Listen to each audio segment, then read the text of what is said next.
کاکە باشە حاڵ ساعتان باشە حاڵە حاڵتان بینەرانی بەڕێز لە گەرمیانەوە لە گوندی سەرقەڵای سەر بە ناحەی سەنگاوە سڵاو لە ئێوەی بەڕێز و خۆشەویست خەڵک و حکومەت ئەمجارە لە ناحەی سەنگاو لە گوندی سەرقەڵایە لەگەڵ گەیشتمان بۆ سەر ئەم قەڵایە و بۆ ناو گوندەکە ئەم دانیشتوانە بەڕێزە کۆمەڵە گرفتیان باس کرد نەبوونی ئاو کارەبا ڕێگاوبان و خوێندنگا و نەخۆشخانە بە هیوای ئەوەی بتوانین داواکاری ئەم بەڕێزانە بخێنە بەردەم بەرپرسانی حکومەتی هەرێمی کوردستان و ئەوانش بتوانن چارەسەرێکی خێرا و بەپەلە بۆ دانیشتوانی گوندی سەرقەڵا بدۆزنەوە تا گوندەکەیان بەرەو چۆڵبوون نەڕوات.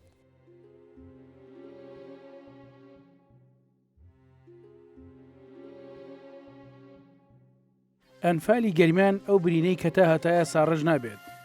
هەموو ئەم ناوچە و گوندانەی دەیبینن خاپور کران و زۆربەی دانیشتوانەکەشی ئەنفال کران. دوای ئەوەی کورد لە هەرێمی کوردستان دەسەڵاتی کردە دەست دانیشتوانی گوندەکان وردە چوونەوە گوندەکان و ئاوەدانی دووبارە دەستی پێکردەوە. هەموو بەنیازیەوەی حکومەتی کوردی خۆیانە و هاوکاریان دەکات. بەڵام سەیر لەوەدایە دووبارە گوندەکان لە سایه حکومەتە کوردەکەی خۆیاندا چۆڵ بووەوە. ئەم جارە گوندی سەرقەڵا مەنزڵی خەڵک و حکومەتە. ئێمە لەوێ ژیانێکی سادە و ساکارمان بینی. خەڵکێکی ماندوودیا لە شێوەدا. هەموو سەرقاڵی ئاژەڵداری و کاری جوتیارین. هەموو پەرداخەدوویەکی ئەم گوندە دەمانجێڕێتەوە بۆ ڕابردووی پڕ لە خوانی گوندەکان. ساتێک دانیشتن لەگەڵ ئەم دانیشتوی سەرقەڵا خەمی ساڵک بەبا دەکەیت. سەرقەڵا سەر بە ناحەی سەنگاوە کەوتوتە خۆرئاوای ناحەی سەنگاو. نزیکەی 2 کیلۆمەتر لە شەقامی سەرەکی سەنگاو قادرکەرەمەوە دوورە. سەرقەڵا لە ئێستادا زیاتر لە 20 ماڵی تێدایە و پێشتر کە ئاوەدان کراوەتەوە زیاتر لە 50 ماڵ بووە. ئەم گوندە لە سەردەمی بەعزدا کارەبای هەبووە. ئێستا نیەتی. ئاوی خواردنەوە نەخۆشخانە و خوێندنگای پێویستیان نییە. ئێستا لەسەر ئەم قەڵایی سەرقەڵا دانیشتوین باگوێ بگرین بۆ قسە شیرین و ڕاز و گلەیەکانی دانیشتوانی سەرقەڵا. دیارە گوندی سەرقەڵا ئێمە گەرمان و کوێستانمان کردووە 100 ساڵێک پێش ئێستا لەم شاخانە ژیاوینە بنەماڵەکانی سەرقەڵا و ئەوانەی کە ئێستا دیەکەمان ئەوەدان کردوێتەوە زۆربەشمان لە شارە زۆر ئێستا نیشتەجێیە خەڵکی ئەمدەی سەرقەڵا و دیەکانی دەوروبەری ئەوە پاشان ئێمە هاتوونە دەوروبەری ئەم قڵامان ئەوەدان کردوێتەوە گوندێکمان دروست کردو بە ناوی گوندی سەرقەڵاوە. هەر بۆشە پێی ئەڵێن گوندی سەرقەڵا بەهۆی قڵاکە لە ناوەڕاستی سنتەری دیەکەمانەیە لە ناوەڕاستی دیەکەمانایە هەر بەهۆی ئەم قڵاوە پێ ئەوتێ گوندی سەرقەڵا. دیارە گوندی سەرقەڵای سەر بە ناحەی سەنگاوە کە با بڵێن ئێستا ئەم گوندەی ئێمە ئەتوانین بڵێن گوندێکی گەورەیە ئەتوانین بڵێن گوندێکە ئێستا ماڵی زیاتر تایە لە هەموو دیەکانی تر و گوندێکە گوندی سەرقەڵا گوندێکی بە بەرهەمێکی باش دێنێت کە فەلاحەت و فەلاحەتێکی زۆر باشمان هەیە و ئاژەڵداریمان هەیە و ئەم گوندێش بەڕاستی گوندێکە خاوەن خەباتێکی زۆرە خاوەن تێکۆشانێکی زۆرە شەهیدی زۆرمان هەیە و لە ئەنفالی زۆرمان هەیە ئەم قڵایی کە ئێمە لی دانیشتنە ئێستا خۆزگە ئەم مەوزوعانی کە کۆمەڵێک مەوزوعمان دروست کرد وەختی خۆی لە پێش ئەنفال کە توانیمان لە ناو مەوزوعەکانە بەرامبەر بە جاش و جێش بجەنگین و شەڕکەین چونکە ئەو ئیمام شاسوارەی کە بەرامبەرمانە سەر ئەو ئیمام شاسوارە پڕی بووە لە جاش کە سەنگەریان بەرامبەرمان گرتووە چونکە زانیویانە کە گوندی سەرقەڵا گوندێکی شۆڕژێر بووە پێشمەرگەی زۆرمان هەبووە گوندێک بووینە پاک بوون لە خەڵکی جاش و ئەمانە بەڵکو ئێمە لە هەموو کاتێکا پشتگیری شۆڕشەکانمان کردو گوندی سەرقەڵا و پێشمەرگەی باشمان دروست کردووە ئەم گوندە گوندی شەهید مەحموود قەڵەوە گوندی شەهید مام شەریفە گوندی شەهید غەفوری حەمە کوردەیە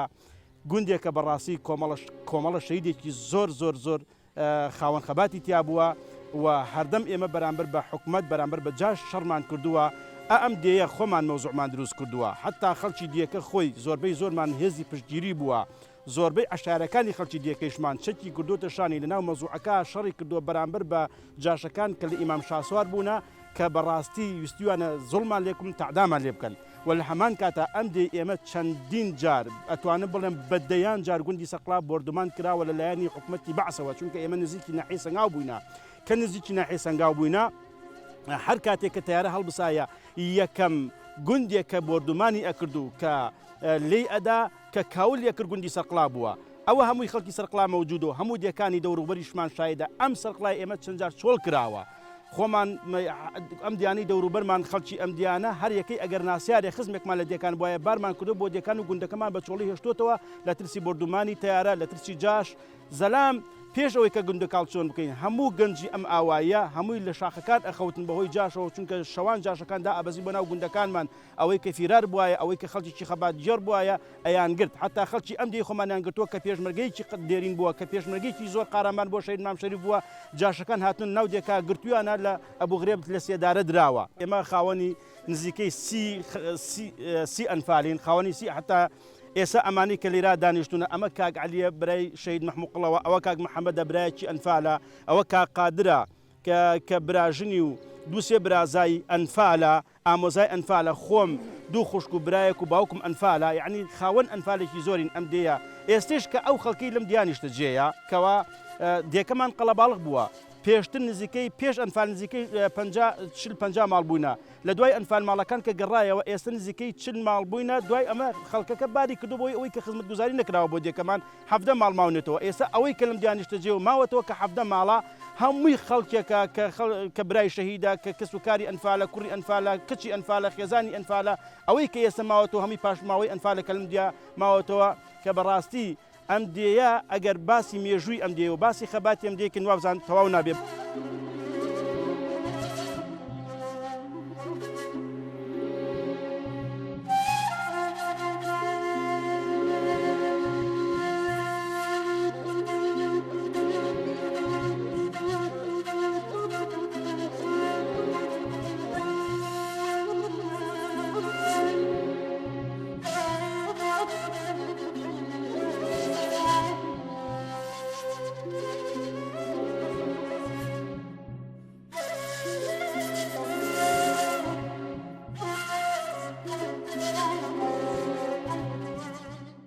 لە پێش ئەنفالە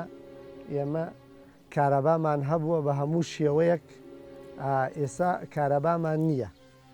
دوو ئەنجا لای ئاوی خواردنەوە ئەتا ئیساچیە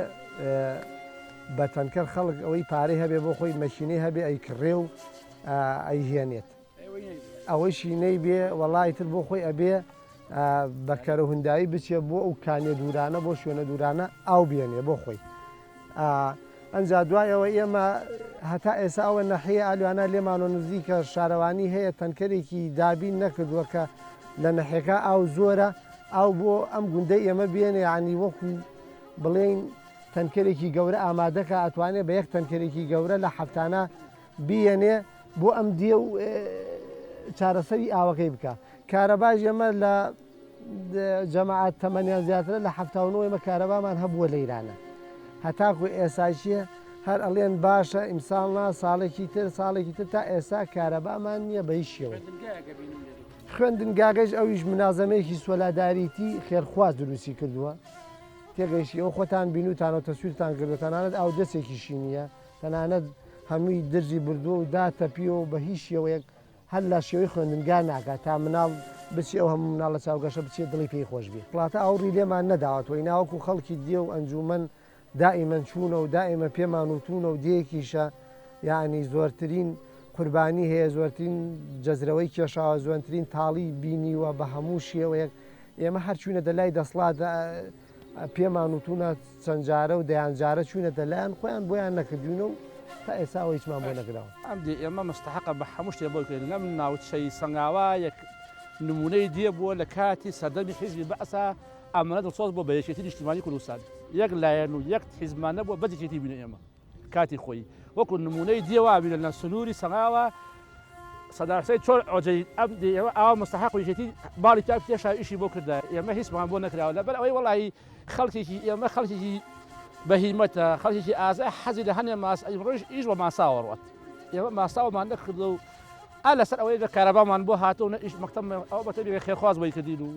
تەنکەری ئاوەکردین بە 35,000 و لە سای ئەو حکومەتە ئێمە هەر هیچمان بۆ نەکراوە کارە دڵڕەحمان ئەنفالمان زۆرە نمونەی ئەم مەنتیقە ئێمە هیچ دیێ پێش پێشمەرگەی شەهیدمان لە چوار پێشمەرگەی شەهیدمان هەیە ئەنفالێ زۆرمان هەیە من خۆم برام ئەنفالە ئەم پیاوە برای ئەنفالە ئەمە باوکی ئەنفالە ئەوە برای دوو سێ برای حسێ هەر شەهیدە بە بۆنەی ئەو شەهید مەحموود قوڵەوە شەهید بوون و ڕایەکدا بۆ دیانە لە ئاوا خنکاون و یعنی ئەم دی ئێمە مستحق يسلاو دي كريش ما كيرك ياي او هم مسؤولين دي تعقزان والله الرجع أمايا كناقل لقال يا ما قصي كذا كيات ولا يا ولا قال يا ما قصي كذا يا ما فرسي قد يا ما فرسي بيشي ويا كوا فرسي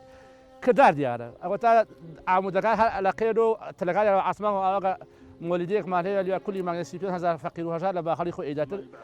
زماني حكومتي بعد أمدي يا ما كهرباء بوي كم دي ولا سنة أمبر يا ما كهرباء ما بوي يا ما شيء ما بوي حس ما بوي كلاو هاتي هالبجاردنا زوج جاده قيل زيكا وكهرباء زيكا بما بس تر أود أن دعنا كتاو بوش تنام من كوتايت مثلا كنت هيك عمل خوان بو زماني هبو فيلا نبو حقي إخواني حقي عبد الملسة نبو تيجي هم كمالا كمان جيليكي بجيليكي شو بلو شاخه خوتي أول شيء كان لي معه همو لي معه لو شاخه خوتي يتل يوم بدأت نحيي سنجاوة بدأت كوبتر وبدأت خواتي بس نحيي سنجاوة اليوم نيجيك بواسطي أوه يوم واحدة كمان ننبو إدارة مع النبو ما هو منعه بهمو يبعاب يعني كل قرب بس فين يما أقران أو أنا وإستشية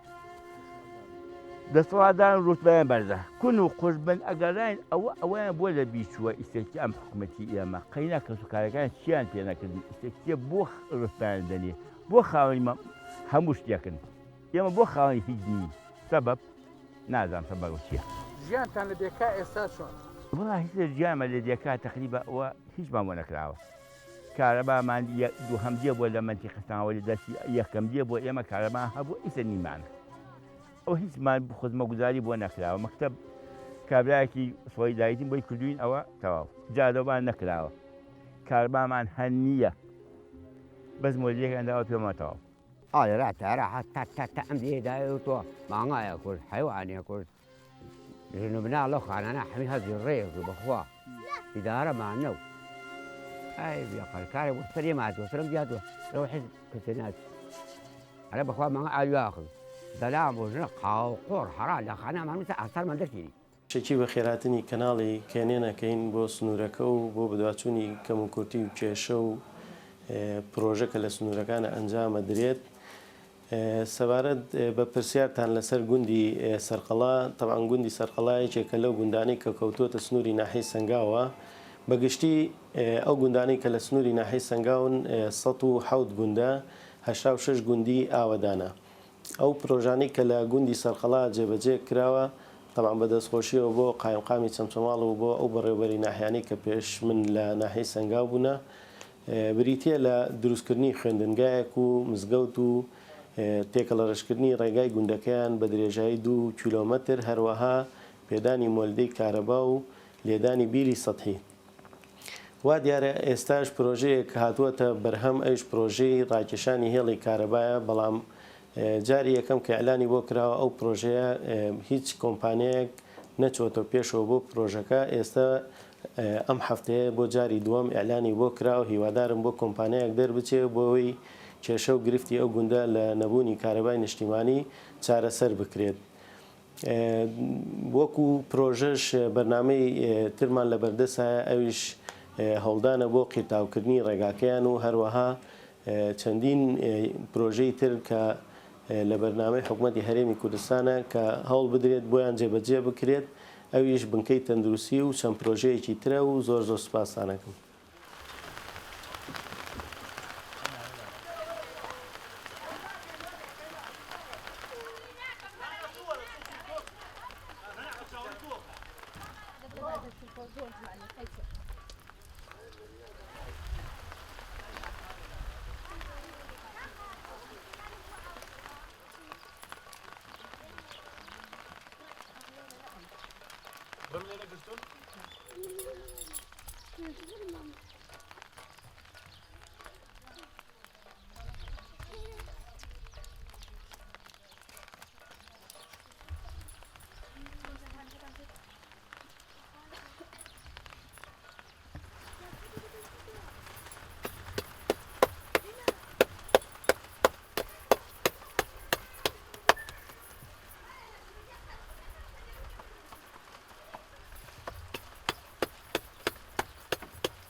دانیشتوانی سەرقەڵا دەڵێن با بەس بێت ئەم نادات پەروەریە، با بەس بێت بەڵندانی ناڕاست، با لێرەوە هەنگاوی داهاتومان بە دەنگدانی ڕاستەقینە داهاتوو دیاری بکەین،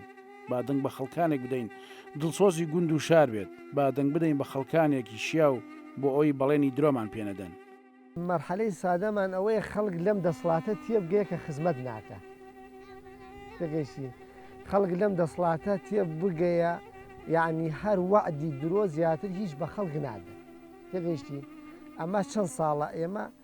وعدمان پێدەن و هیچیان بۆ نەکردینە. ئەکرێت دەنگدان بکەین بە واستەیەک بۆی کەتر ئەی ئەوە دەنگدان گەورەترین واستەیە ئەو خەڵکەی با تێ بگەیە جارێکی کرد لە کاتی دەنگدانە ڕیکلامی خۆیانەکەن ئێمە ئەوەتان بۆکەین ئێمە خزمەتتانەکەین بە هیچ شێوەیەک خزمەتمان ناکەن جارێکی تر دەنگدان بێتەوە من هیوامەوەی ئەو خەڵکەی وشیار بێتەوە بۆ خۆی تێ بگات بزانێ ئەم حکوومەتە ئەوە تا هەموو نیەتەکەی چەنەها جار هەلی کەوتوتە بەردەست ئەوە نییە هەلی لە بەردەستان نەبووە کابینە لەبان کابینە هەلی کەوتۆتە بەردەست بورجێکی زۆر لە بەردەستیەتی ئەمەش حاڵی گەرمیانە ئەمەش حاڵی دیەکانە بە هیچ شێوەیە خزمەت نەکراوە ئەتوانی بە نوکە خەڵەمێکی خۆ کەسێکی ئەوەی کە خزمەت بکە بیەنە سەر دەسڵات کە خزمەتی بکە. کاک عەبدوڕەحمانجیان شت بە کردارەکرێت کە تۆ کردار نەبوو سەجاربی بۆ ئێمە ئەوە بە کردارەکرێت ئەم حکومەتەکە کردار بکە و ئیش بۆ ئەو میلەتە بکە و کارەبا بێرێ و جادە بێرێ خۆس بوجەیەکی زۆر و زەبەن هەیە و ئەگەر ئیش بۆ ئەم خەڵکەکەن زۆر ئەکرێت بە ئاسانی ئەکرێت خەڵک هوشیار بۆ تۆ خەڵک چاوبەسێ ئێمە کاتی خۆی مازانانی ئەوسا من وەڵی برای خۆم هاتۆ لەبەر ئەوەی نەبووە جاش لەبەر ئێمە نەفۆتین و ئەنفال بوو خەڵک چاوکراوە بۆ خەڵک هۆشی کردێتەوە تازە چاوبەستێ لەو خەڵکە بکەن و وەڵا وا ئەەکەین و بە کردار شت بە کردار لەی کات دەنگدان سەدی مەحەکە بۆ میلەتە ئارا وەڵی بەدەنگ جارا ئەم دێ ئێمە حەچی شتی بوو خاز لە پێ بەخوا خەڵکی وا بووە بە حەوڵ حەولیدا لەم دیا لایەنە دروستکە حیزبێ دروستکە هیچی بۆ نەکراوە لەبەر ئەم دی ئێمە دەیەکی ئاوایەکێتێکی تۆغ بووە دەیەک بۆ نەیڵا جاش دروست بێ لە ناوێ دەیەک بۆ دیفاعی لە پێشمەکە کردە لەو سیرە مۆزۆ هەتا ئەوێ کەمینیان بۆ پێشمەکە چەندەها جار دانیا خەڵکی ئەم دێ پاراستێتی بەچاکی قەسەم بەخوا لە پێشی پێشمەکانەوە بۆ سەر نەحەی سەنگا و بۆ سەر جادەقیلەکان یعنی ماڵ و مناڵمان بە خزمەت بووە بۆی شدی شیبانی کوردستان ئیمڕۆ شەڕەت فەنگ نەماوە شەڕە هاوان نەماوە دەنگدان شەڕە هەموو سلاحێک ئەو با بزانین خەڵک وشار بۆ تۆ بابەیان خەڵک وا وشار بۆ تۆ ئاگای لە غەدر و خودرەکەی لە یەکری و لە سەروەتەکەیەکری ئەخوریە و چۆن وشار نابێتەوە خەتاکەی وشار نەبێتەوە ئەرا وەڵا ئێمە ترسمان لە حکومەت نەبێت لە شاخەکان نەخەوتین لە هیچ نەوەترسانی جانەوەل هیچ جانەوەرێک لە هیچ جانەوە نەوەترسیان بە هیچ جۆرێک بەل لە حکومەت ترسای ئەوە ڕەفیقکە ماوە لە پاڵتایە عەزیز ئەو پیاوە لە ئەمە ئەشکەوتی تایە لەو دیوە لەشکەوە خەوتووی لە بەردەمی کونێکە کونەکە خۆی شاخە کونەکەمتیاگی لە بەردەمایە کورێکی میمزام ئیسا ئەنفالە نەماوە جا شەو لە ژوورە کەمتیارێکی لێ بۆ ئێسکێ خوارد ئەی قتان ئەوە ماوە عەزیزی ئەو سوعایلێکت بوتی ئەمە چییە ئەلی خاڵم وتم خۆفی نەوێ قادریان ئەوە کەمتیارە و لە ژوورە ئێستا قتێنە بێ خەمبە وتی ئەی بێ تێ بەسەرمانە وتم بیشە بەسەرمانە لاقەمان ناکە ئەوە ناترسیان بەیانی هەڵسای بەیانی شەبق هەڵسیان کاتی ئەلوای لە منتیقەی گەرمیان خوارەوە بە عاریفی ئەڵێن ئەوە شاید حالەکە ماوە عەزیز لە باڵتا ئێمە دووربینمان پێ بوو کاتی ئەلوانی لە تەبع عارفی حادی معرف لێ بووە شەر وەڵای جاش ئەو مەتەی گرتووە کۆرە ئیش ناکەن بۆ پێەوە بەرە نۆڵە بۆ خۆیانوێ بۆ باخەڵی خۆیانوێ پڕێکەن و تێنوێن بۆ من تێنی بۆ فەقێکی بۆ من نەبەخۆە ئیش ناکەن بۆی بە کاک هەر خەرێکی حیوانی و ئەو خەلەودانی دەکەین و ئەرەبی و ئەرنی و ئێتا هیچمان کەسمە ئەمەی هیچبانی ئەم دوێ سا بەدەست بنەوەیە بەڵێ دوی ماڵێوەیە بەڵێ ئەمە بەچی ژەندراوە ئەو بە مەشکە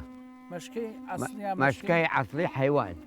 بەڵێ ئێستا ئەم مەشکە نەماوە ئەمەی کۆرە بازێک کەس نادا قوتولەیە تێرێ فڵقوهۆر لە عەردەکە دادێ فڵقوهۆر ئێستا مەشکەکە دۆی خۆشە ئەوە تامی ناخۆشە بەرە ئای ئەمە مەشکە تامی زۆر چاکە ئەم دۆیە ئەرە وەڵا ئەی لێرە مەسەن زوو خەڵک ژن بە کونە ئاوێنە وەرە بێ قەزای بەخوا لەو چەمی قەڵای شەڕەشیەوە کونە بردومانە بۆ ئەو دوو پەلجاو تامی ماڵمە لێرنەوە بردومانژنەوە کۆڵ بێستی ئەو ملە لەو دیوە ئەو ملە وەرزە ئەوە حاڵەکەی بوو حاڵمانە بوو بۆ ئەستا کەڕک بوو بەڵێ پوزدوانە بەڵە کێشا تا ئێرۆ کەڕک کۆرە شەو ڕۆژباران لێدام شۆڕەبیە دەرزیم بەخواان ڕۆەکەم قەپاڵە کرد ئەوان خۆ مەجای نەدابارای ئەرە بە نووری خۆ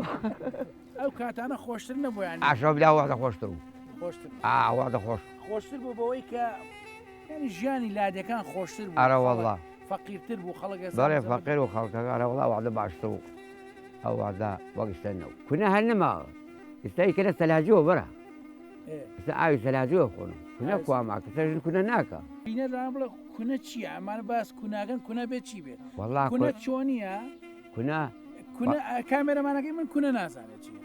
توزانێک بەس وەسیەوە کونە چییە و چۆن دروستە بێ و چۆن بەکارێت کونە خۆی حیوانەوە سەرێ بەرن و ژن پاکێ کا و خۆشەیە کا و تاڵ و جەوتی کێ کا وێتە کونەوە آخر حیوانەکە کە سەر بڕن چۆن ئەو بینە چۆنەوێ بە دەری تێرن حیوانەکە دەرتێرن و دەست دلام دەری تێرێ و جوان پاکێکەن و ینی بە چەقۆنە وەچەخۆن نا پێستەکەی نادڕن وە زەلام دەری تێری پێستەکەی دەرەکا و اینجا گۆشتەکەی دەرەکەی ناوی پێستەکەی تژن پاکێ کات و کەی لێ کاتۆ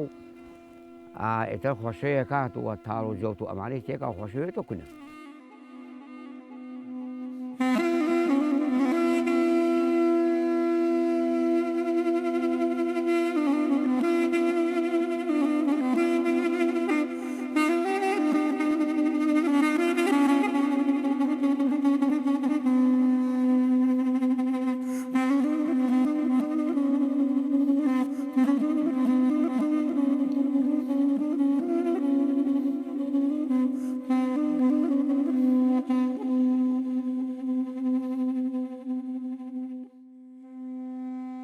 دوای ئەم هەموو گلێ و گازندە و گیر و گرفتانە با تۆزێکش بچینە لای کللتوری گوند و ژیانی گونیشنان بزانین لای خاتونەکانی ئەم گوندە چی باسە لێرە ئەوان چۆن دەژین و چۆن کار دەکەن بزانین ئەو شتانی لەم گوندەدایە چییە و چی بەکار هاتووە و ئێستاش چی بەکاردێنن چەندێکە پێچوە ئەمە دووسێ ڕۆژ کردومە دووسێ ڕۆژشی نەبرد ئەمە خۆی چییە ئەمە خۆی کۆچڵی پێژن کۆچڵی چی قامیش قامیش ئەوە قامیش ئەمە چێ بۆ هێنای خۆت چوی نانا ئەمە خۆت چوی هێناوە تا بۆیان هێنای خۆم بخیان ناغمە لە کوێژ وە کۆڵیان ناغمە لەو چەمە هاتیینەسە بۆ وڵاتەوە کۆڵ هاوردومە ئەمە چەند ساڵامەت کردووە هاتیینەسۆ وڵاتە کردومە کردوتە ئەرە وڵا سەدام ڕوخرا هاتیینەسۆ دێی خۆمان هاتوومەسۆ ئەم دێ کردومە چی ئەمە چی ئیسفادێکی لەکەن ئیسیفادەی دەم دەبەر ئەم کوونەڵانە و ئەگەڕمەوە ئەتر ئاوانەوە گەڕمەوە لێران نام و چت بکەین با بژە و چ تێ لێرای گەڕمەوە لەبەر سەوچێکی کومەشق ینی مەسەن بۆ ئەوەی ئەوەنی کە دەواری ژەڵانێک خێنە بەینیوەڵام کوردەواری ئەو سامان گێڕاوە ئەمە گەورە شەوانە گەورەیشە چەند ئەمە چەند مەترە ئەمە گەورەیە ئاوای نەکەن وای وایە ئەسا ژنی ئێستا ناتوانێ ئەمە بکە وەنیە سۆتوانێەوە بکە ئەو سا کوردەواری ڕەنگا و ڕەنگە کریا ئەمە سەر تاپای وە بەنی ڕەنگە پێچریەوە جوان بۆ جوانی بۆ جوانیە کریاوە دەوری جێوەخانە گەڕیاوە دوو لەیسە دوو لەیسە ئەمە چییە؟ ئەمە بەرانە نانە ئەمە برێنە برێنگە ئێستا پێما مەچینۆشتیوە تازەش هاتووە بەڵێ بەە مەکینە هاتوویسە بۆ شماتۆ مەکینەکەی شمەیە مەچینەکە سەریحترەوەنیە وڵایی مەکینەکە مەڕەکە چونکە چڵکردنا زۆر کاری لێ ناگە مەکینەکە بە گوێی وڵاتان دروستکراوە مەڕێ و وڵاتانە پاکترە و مستەمڕ باران و لە بەهارایە وەک ئێرە نیە تۆ زوو خۆڵ بگریسە مەکینەکە زۆر خۆڵی گرێت دەبێ مستەمڕبی شوی تۆ خەریکی بی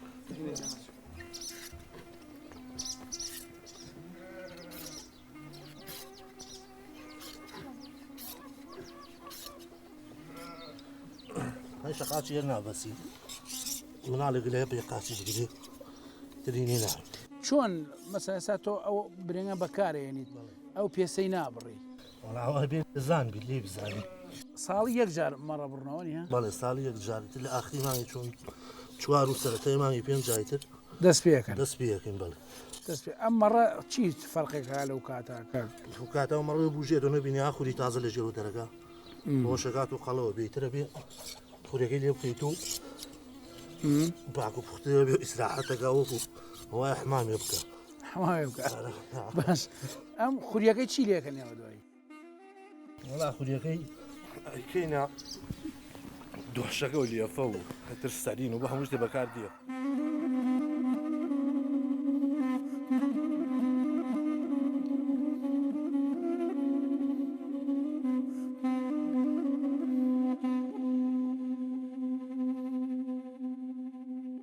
من حەزەکەم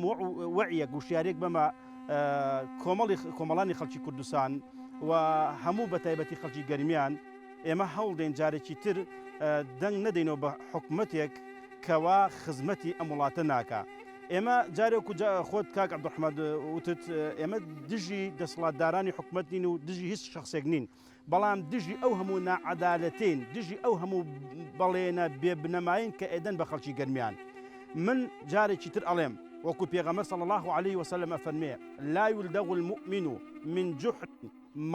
واحد مرتين. ئەمە فەرمودەی پێغەمبەری خوا صلی الله عليه وسلم ئەفەرمێ ئیماندار دوو جار لە کونێکە ناگەزێ، یعنی دوو جار فێڵی لێ ناکرێ، وعدێکی زۆر بۆ خەڵکە ئەدەن. بەڕاستی ئەمە لە حەقیقەتە چاوبەستکردنە خەڵک و خەڵخەڵتاندنە، بەڵام ئینسانی وشیار، ئینسانی مسلمان، ئەوانەی کە خاوەنی وەعی و خاوەنی ڕۆشنبیری تەواون حەقی وایە تا ئیتر بەس بێ بڕواکردن بەم هەموو بەڵێنە درۆنە کە ئەدرێ، حەقی وایە خەڵک ئێمجا هەستێتە پێ بەڕاستی دەنگ بە خەڵکانێکی تر بات کە بێتە سەر حکم بۆ ئەوەی کە خەڵکانێکی دڵسۆز بێ.